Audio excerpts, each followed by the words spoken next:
Hoje, a Folha publica uma denúncia de que o senhor mantém uma funcionária fantasma numa propriedade sua em Angra dos Reis.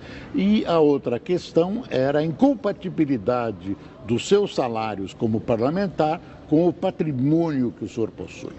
Obrigado pela oportunidade. A manchete da Folha de hoje, todo dia tem uma, né? Bolsonaro tem funcionária fantasma que vende açaí em Angra. A loja fotografada pela Folha de São Paulo, na Vila História de Mambucaba, a 50 quilômetros de Angra, é da irmã dela, não é dela. Então é mais uma notícia mentirosa. Ela por não parte trabalha da Folha. na loja? Não, a minha funcionária não, é a irmã dela que trabalha lá. Então faltou a Folha esperar um pouquinho mais, quem sabe dar um flagrante nela vendendo alguma coisa.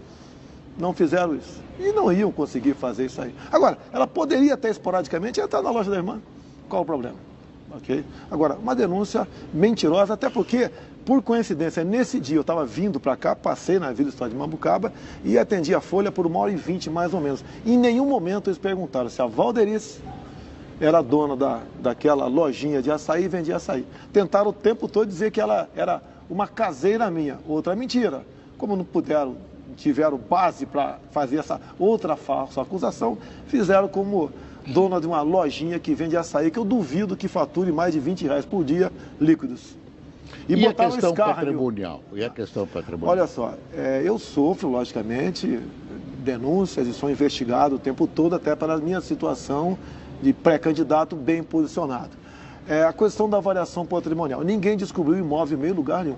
Todos os meus imóveis estão no imposto de renda, desde o primeiro momento que eu os comprei. Inclusive, 2 na Barra da Tijuca, 2 casas pequenas, que tinham uma série de problemas entre habites, localização, entre outros.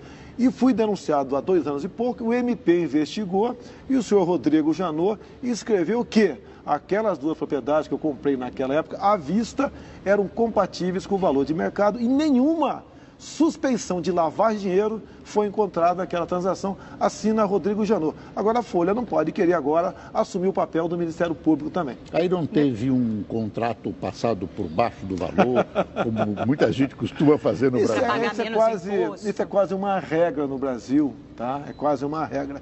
Inclusive, Boris, você tem que mudar na lei essa questão. Você compra um imóvel há 30 anos. Quando vende agora, aquela diferença, você paga aproximadamente 10% a título de ganho de capital. Você tem que atualizar o valor do imóvel de acordo com a inflação do mês anterior. Então o senhor fez isso? Não estou falando que fez isso daí. Estou falando que quase uma regra, você tem razão, é quase uma regra no Brasil isso daí.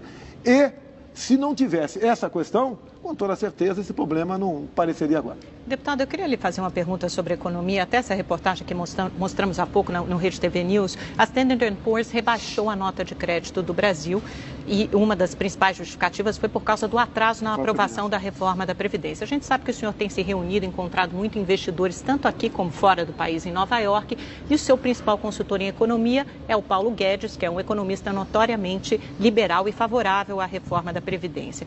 Minha pergunta é a seguinte: diante desse quadro e tendo em mente que o próximo presidente que assumir a partir de 2019 terá que continuar com o ajuste fiscal e isso passa necessariamente por uma reforma da Previdência robusta, ainda assim o senhor vai votar contra a reforma da Previdência na votação marcada para o dia 19 de fevereiro no Congresso? Eu tive 3 reuniões com a área que aplica recursos no mundo, né?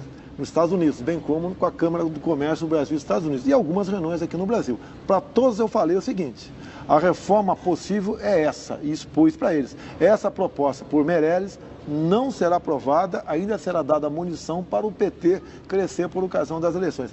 Nessa reforma que está aí, da forma que está sendo proposta, não votarei favorável. Mas ela já foi bastante amenizada em relação ao texto original, né? Propõe regras bem menos rigorosas. Ainda assim, o senhor acha que não será possível? O senhor vai votar contra a reforma da Previdência? Olha só, eu pergunto... Porque o senhor tenta convencer o mercado sobre o seu liberalismo, né? Mas eu não posso simplesmente levar à miséria os aposentados no futuro, ou então praticamente impedidos de aposentar por uma exigência do mercado financeiro. O mercado financeiro é importante, você tem que respeitá-lo, mas a população que se aposenta aqui também. A minha proposta lá era para nós acabarmos com o privilégio, tinha proposta tocante a esse, evitarmos as incorporações que surgem aqui, os marajás no Brasil, bem como você aumentar um ano agora e deixar que o prosseguimento da reforma fique para quem assumir em 2019.